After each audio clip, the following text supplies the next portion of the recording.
Iniciamos a aula correspondente à apresentação de mais uma etapa da metodologia de modelagem. Então, nosso objetivo é apresentar a etapa 5, e a etapa 5 é exatamente a introdução de elementos do domínio da solução computacional na nossa modelagem. Então, nas etapas de 1 a 4, nós tratamos o que? Análise, né? Domínio do problema. Agora, na etapa 5, o objetivo é exatamente entrar no próximo passo, dar o próximo passo, tratar projeto, tratamento dos elementos do domínio da solução computacional. Bom, diagramas de UML que nós usaremos nesta aula, aí estão listados. Na verdade, eles são o quê? Todos os diagramas usados nas etapas de 1 a 4. Porque na prática, o que nós vamos fazer é uma repetição dessas etapas de 1 a 4, só que agora com foco no domínio da solução computacional. Então, olhando para os primeiros diagramas que aí estão, diagrama de classes, diagrama de casos de uso, diagrama de divisão geral de interação, é exatamente o conjunto de diagramas que nós usamos na etapa 1. Ok, vamos repetir as atividades da etapa 1 usando esses mesmos diagramas, só que agora não mais com foco no domínio do problema, mas com foco no domínio da solução. O mesmo para as outras etapas. Então, etapa 2, identificação de atributos, usamos diagrama de classes para isso. Faremos isso agora. Diagramas da etapa 3, atividades, comunicação e sequência, para o refinamento de casos de uso. Ok, trataremos também com esses diagramas agora, com foco nos elementos do domínio da solução computacional. Por fim, diagrama de máquina de estados, diagrama usado na etapa 4, a etapa de modelagem de estados, também faremos isso com foco nos elementos do domínio da solução computacional. Muito bem, então, etapa 5, introdução de elementos do domínio da solução computacional, que é projeto, né? É a ideia de projeto, é a nossa concepção de projeto, a nossa convenção, melhor dizendo, de projeto. Então diz ali, etapa de projeto tem foco nos elementos do domínio da solução computacional, que é o que nós queremos fazer agora. Enquanto a etapa de análise, diz ali, tratada nas 4 etapas anteriores, foco no domínio do problema. Então, as etapas de 1 a 4 e os exemplos lá modelados nas aulas correspondentes sempre trataram o domínio do problema, abstraindo questões computacionais. Então, agora nós queremos fazer isso. Bom, como é que se faz isso num processo de desenvolvimento, né? Ao longo do processo de desenvolvimento? Então, aquela imagem ali abaixo apresentada mostra análise e projeto intercaladas no tempo. Quer dizer, não é que, não que seja impossível, que seja proibido, mas o habitual é que elas ocorram simultaneamente, no sentido de, ora eu estou dando atenção para os elementos do domínio do problema, ora eu estou dando atenção para os elementos do domínio da solução. E ali elas estão levemente deslocadas, quer dizer, normalmente ou habitualmente se começa focando nos elementos do domínio do problema, então se começa com análise, e se termina tratando questões computacionais. Então aquela figura mostra que habitualmente a análise começa antes e o projeto começa depois, e eles têm um período intercalados. Mas há variações para isso. Na metodologia que nós vamos tratar aqui nesse curso, que estamos tratando nesse curso, funciona assim. Bom, então, relembrando aquela convenção que nós adotamos lá várias aulas atrás sobre a análise. Etapa de análise, foco no domínio do problema. Para isso, o que eu faço na etapa de análise? Diz ali, a etapa de análise abstrai especificidades computacionais. Ele dá um exemplo, a parte de interfaces. Toda vez que lá, nos exemplos de modelagem de aulas anteriores, que nós precisávamos pensar em uma interface do meu programa com um elemento externo, sempre foi um ator. Olha, o meu programa precisa interagir com um elemento externo, qualquer elemento externo. Usuário, software, hardware, qualquer elemento externo, nós íamos lá e colocávamos um ator, abstraindo completamente tecnologias específicas. Por exemplo, um ator lá representado pelo bonequinho no diagrama de casos de uso, ele poderia representar a interface com o usuário, uma interface gráfica com o usuário, que poderia ser standalone, poderia ser uma interface web, poderia representar uma interface com um banco de dados, poderia representar uma interface com algum hardware, mas quando eu estou tratando análise, Eu simplesmente boto o ator, boto o bonequinho igual para todos os casos e digo, olha, há uma interface com esse elemento externo. Bom, como exatamente eu vou produzir essa interface? Bom, agora entra o que nos interessa. Então, etapa 5, introdução dos elementos da solução computacional, etapa de projeto. Então, é aqui na etapa de projeto que a gente vai fazer isso. Então, agora nós vamos definir e vamos tratar as especificidades tecnológicas que efetivamente vão compor o meu software. Por exemplo, a interface com o usuário. Eu quero que o meu programa tenha uma interface web.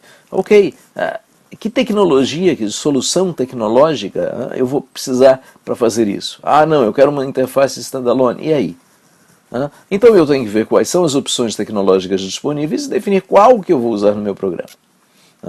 Então, esses elementos da solução tecnológica, eles vão fazer o quê? Eles vão passar a ser incorporados na minha modelagem, vão fazer parte da minha modelagem.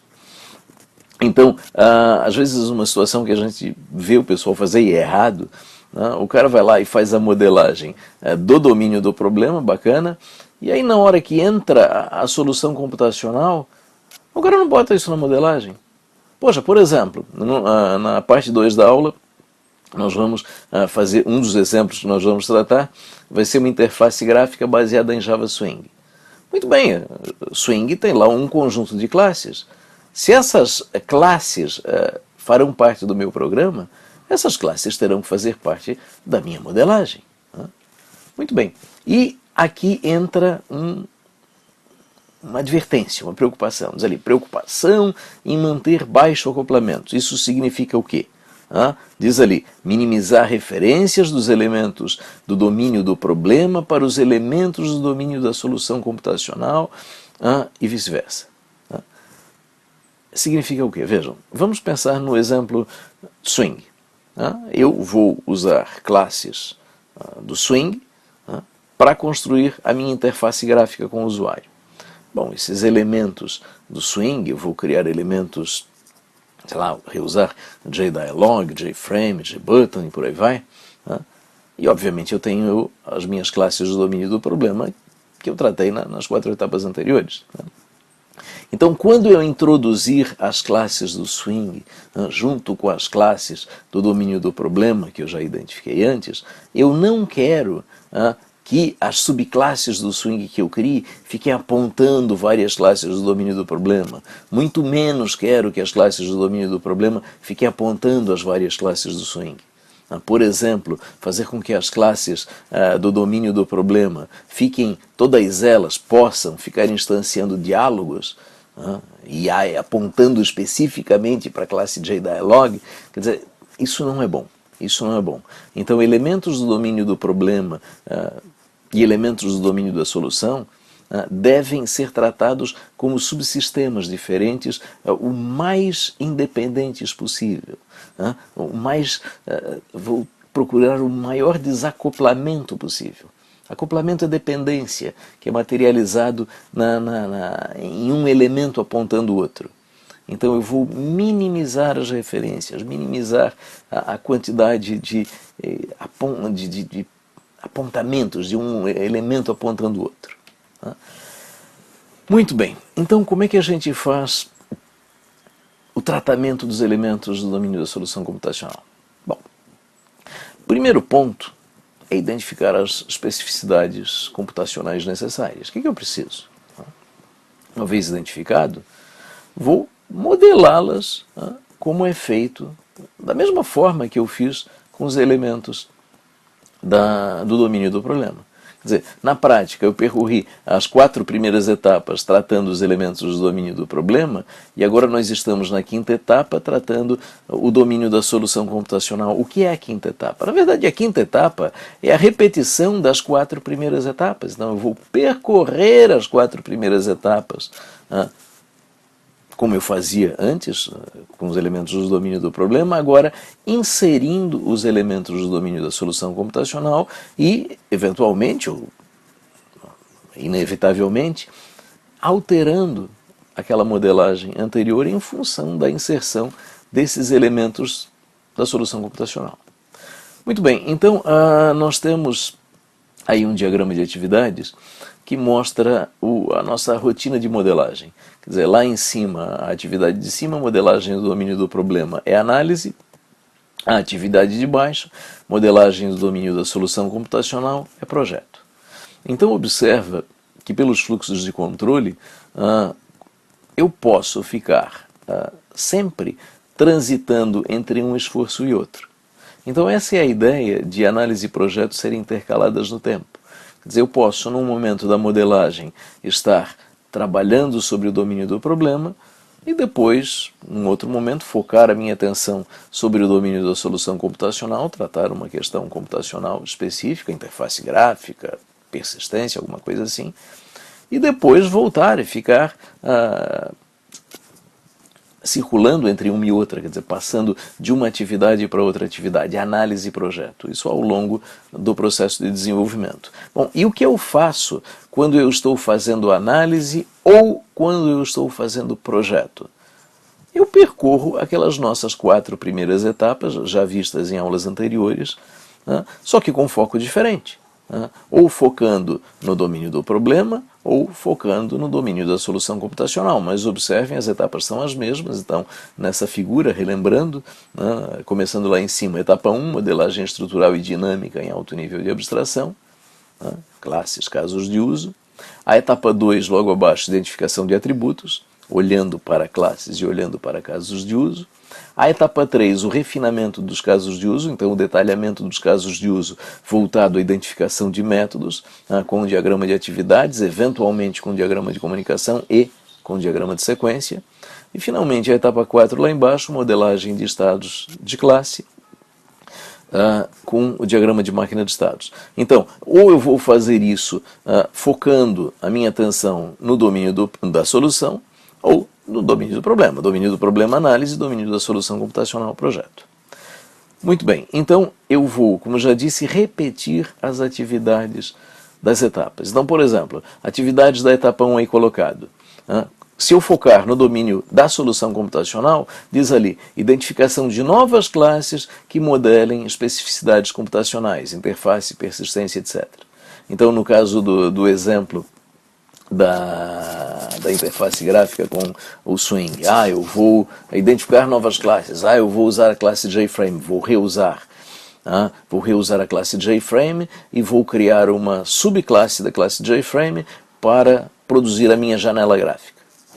Essas são novas classes que eu identifico agora, atividade da etapa 1, só que agora focando no domínio da solução computacional, e essas classes vão lá para o meu diagrama de classes, para o que eu já tinha, ou para um novo, aí, conforme a boa estruturação da minha especificação. Mas o ponto é, vou buscar identificar novas classes. Bom, da mesma forma, na etapa 1, vou buscar identificar novos casos de uso inerentes a questões computacionais. Por exemplo, diz ali os exemplos: salvar informação, recuperar informação, validação de usuário, comunicação em rede, e por aí vai. E aí um ponto, Vou trabalhar com a modelagem de classes, casos de uso, obviamente visão geral de interação também, e eventual quebra da modelagem de classes, de casos de uso ou de visão geral de interação em mais diagramas. Claro, a minha modelagem originalmente focada no domínio do problema agora cresce com elementos do domínio da solução e eu posso pensar em reestruturar isso quebrando um diagrama em mais de um, de forma que o conjunto dos meus diagramas todos fiquem legíveis. Muito bem, atividades da etapa 2. Etapa 2, identificação de atributos. Então eu posso, vejam, identificar atributos nas novas classes. Se eu identifico classes, essas classes precisarão ter atributos, eu preciso identificá-los. Ou eventualmente, nas classes previamente identificadas, em função das novas classes, em função de ter e que elementos apontarem elementos. Elementos já identificados terem que apontar elementos identificados agora e eu precisar criar atributos para isso. Então eu digo ali, necessidade. Atributos que estabeleçam referências entre os elementos dos domínios do problema e da solução. Certamente eles vão ser necessários. Porém, com aquela advertência anterior, tentar minimizar a quantidade desses atributos, porque eu quero tentar minimizar as referências para manter um baixo acoplamento entre domínio do problema e domínio da solução. Muito bem. Atividades da etapa 3. Atividades da etapa 3, etapa 3, refinamento de casos de uso. Então, inserção de procedimentos referentes ao tratamento de especificidades computacionais dos casos de uso previamente refinados. Isso quer dizer o quê? Olha, eu tenho os casos de uso já identificados, refinados, e nesses casos de uso não se tratou o mundo computacional. Bom, peraí, agora como eu entro com elementos do mundo computacional, pode ser que procedimentos inerentes a esses elementos do mundo computacional tenham que ser introduzidos e, consequentemente, eu ter que alterar os casos de uso previamente tratados. Nós vamos ver isso no exemplo na parte 2 dessa aula. E um outro ponto ali colocado ao final, refinamento de novos casos de uso identificados, se houver. Então, é possível que ao tratar o mundo computacional, como nós vimos ainda há pouco nas atividades da etapa 1, eu posso identificar um novo caso de uso, salvar, recuperar informação. Então, se eu identificar um novo caso de uso, eu preciso fazer todo o refinamento desse novo caso de uso. Então, atividades da etapa 3. Refinar novos casos, modelar novos casos de uso se forem identificados, ou rever os casos de uso já modelados para ver se eles precisam ser modificados em função de informações do mundo computacional. Bom, finalmente, atividades da etapa 4, modelagem de estados das novas classes, se julgado adequado em função da sua dinâmica. Então vejam, como na etapa 1 espera-se que eu tenha novas classes que modelem elementos do mundo computacional, o que eu vou fazer agora? Para essas classes, etapa 4, eu vou olhá-las e ver, olha, para quais dessas classes eu vou fazer modelagem de estados. Muito bem, aquelas que eu julgar adequado, farei modelagem de estados. Então, para essas novas classes, novos diagramas, aqui as classes antes não existiam, antes de eu tratar o domínio da solução. Bom, como é que se faz isso concretamente? Então, o algoritmo do projeto, o algoritmo da inserção de elementos do mundo computacional. Bom, não exatamente, quer dizer, primeiro a identificação das necessidades computacionais que serão inseridas. Bom, vamos lá então. Diz ali no slide, identificação de necessidades computacionais. Onde eu vou buscar as necessidades computacionais? Eu vou buscar na especificação de requisitos. O que se espera do meu software. E ali eu dou um exemplo. Persistência de dados. Para essa persistência de dados, eu estou estou listando 4 possibilidades. 4 possibilidades. Olha, primeira possibilidade, digo ali, então a persistência não incluída na especificação de requisitos, mas necessidade identificada ao longo da modelagem. Então vejam, eu tenho uma especificação de requisitos, por exemplo, que não falou absolutamente nada de persistência de dados. Só que ao longo do desenvolvimento eu concluo brilhantemente, puxa, eu tenho que armazenar dados, senão eu fecho o meu programa. Na hora que eu executar de novo, puxa, toda a informação tratada se perdeu. Então, digamos assim, é o tipo da coisa que salta aos olhos. Olha, é óbvio, vou ter que fazer isso. Muito bem, então, qual será a minha solução computacional para persistência? Bom, nessa primeira situação, os requisitos não falam nada, me dão, digamos assim, total liberdade. Então, eu vou escolher a solução. Em princípio, não tenho restrições. Segunda situação, diz ali, a persistência faz parte dos requisitos sem menção a como implementar. Então vejam, olha, diz lá nos requisitos sim que tem que haver armazenamento de dados. Mas também não fala como. Não fala como, novamente eu tenho liberdade de escolha. Terceira possibilidade, diz ali, definição parcial de como tratar. Então, a persistência é prevista nos requisitos e há uma definição parcial de como tratar, diz ali, estabelecer persistência em banco de dados, por exemplo, sem especificar qual. Bom, nesse caso, eu não vou ter a liberdade, por exemplo, de escolher serialização. Então, os requisitos me dizem que a persistência tem que ser feita em banco de dados. Agora, não diz qual, então eu tenho liberdade de escolher qual banco de dados eu vou usar. E, finalmente, a quarta possibilidade, a mais restritiva de todas, diz assim: estabelecer uma solução tecnológica específica, um banco de dados específico, por exemplo. Então, nesse último caso, eu não tenho liberdade de escolha. Olha, a tua solução tecnológica é esta, desenvolva o software utilizando esta solução tecnológica, esta opção tecnológica. Então a questão é essa: eu, ao identificar quais são as minhas necessidades computacionais, quais são as minhas opções tecnológicas que serão incorporadas ao meu programa, eu vou, obviamente, procurá-las na especificação de requisitos. Olha, eu preciso ter uma interface com o usuário, eu preciso ter uma interface com o banco de dados, eu preciso ter uma interface com um outro programa, eu preciso ter uma interface com hardware, um sensor, um medidor de temperatura, um medidor de luminosidade, sei lá o quê. Então, o que acontece? Eu vou buscar as necessidades tecnológicas na especificação de requisitos.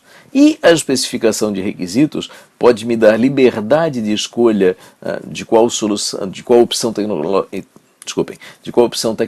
específica eu vou usar, ou pode ser restritiva. Você vai usar esta opção tecnológica, ponto. Muito bem, seguimos as regras. Bom, aqui sim, agora está o algoritmo de inserção da solução tecnológica, do elemento do mundo computacional, na minha modelagem. Muito bem, então 3 passos, um algoritmo de 3 passos. Primeiro passo diz assim: identificar demandas tecnológicas do programa, explícitas ou não na especificação de requisitos. Como no exemplo agora do slide anterior, tratando da persistência. Olha, identificar as demandas tecnológicas do programa. Meu programa precisa de persistência. Explícitas ou não na especificação de requisitos. Olha, pode ter sido esquecido na especificação de requisitos, mas eu concluo que eu preciso disso. Ou pode estar dito na especificação de requisitos: olha, tem que ter persistência. Bom, passo 2. Definir a opção tecnológica para cada uma, o que pode envolver maior ou menor grau de liberdade, exatamente o que nós tratamos ali no exemplo da persistência. Ou a especificação de requisitos me dá total liberdade, alguma liberdade, ou nenhuma liberdade de escolha. A especificação de requisitos diz: olha, você vai adotar esta opção tecnológica, ou a especificação de requisitos diz: olha, vai ter que ter persistência, ou nem menciona, e aí eu tenho absoluta liberdade de escolha de qual opção tecnológica eu vou adotar para persistência de dados. Muito bem, ao final da etapa 2, eu terei o quê? As minhas opções tecnológicas estabelecidas. Olha, persistência vai ser desse jeito, interface vai ser desse jeito, e por aí vai. Muito bem. Passo 3. Passo 3 é a modelagem propriamente dita. Passos 1 e 2 são decisões. Passo 3 é a rotina de modelagem. Então, incluir as opções selecionadas na especificação. Como? Acrescentar ou alterar elementos na modelagem. Quer dizer, percorrer as 4 primeiras etapas trabalhando com foco no domínio da solução computacional. Então, este diagrama de atividades, ele sumariza isso. Então, olhando lá em cima, as atividades de cima, o que eu vou fazer? Primeiro, identificar demanda tecnológica, depois definir opção tecnológica, depois eu entro nesta grande atividade de baixo, lá chamada rotina de modelagem, que é composta por quê? É composta pelas atividades das 4 etapas que nós vimos em aulas anteriores, etapa 1, 2, 3 e 4. Então, só que agora com foco em quê? Em tratar os elementos do domínio da solução computacional. Bom, muito bem, então com isso nós fechamos a primeira parte desta aula, onde nós vimos como introduzir elementos do domínio da solução computacional na nossa modelagem, quer dizer, que é a etapa de projeto. E agora, na parte 2 dessa aula, nós trataremos 2 exemplos. Um exemplo de uma solução para interface gráfica e o outro exemplo, uma solução para persistência de dados. Muito bem, então com isso nós fechamos a primeira parte dessa aula sobre modelagem do domínio da solução computacional, etapa de projeto.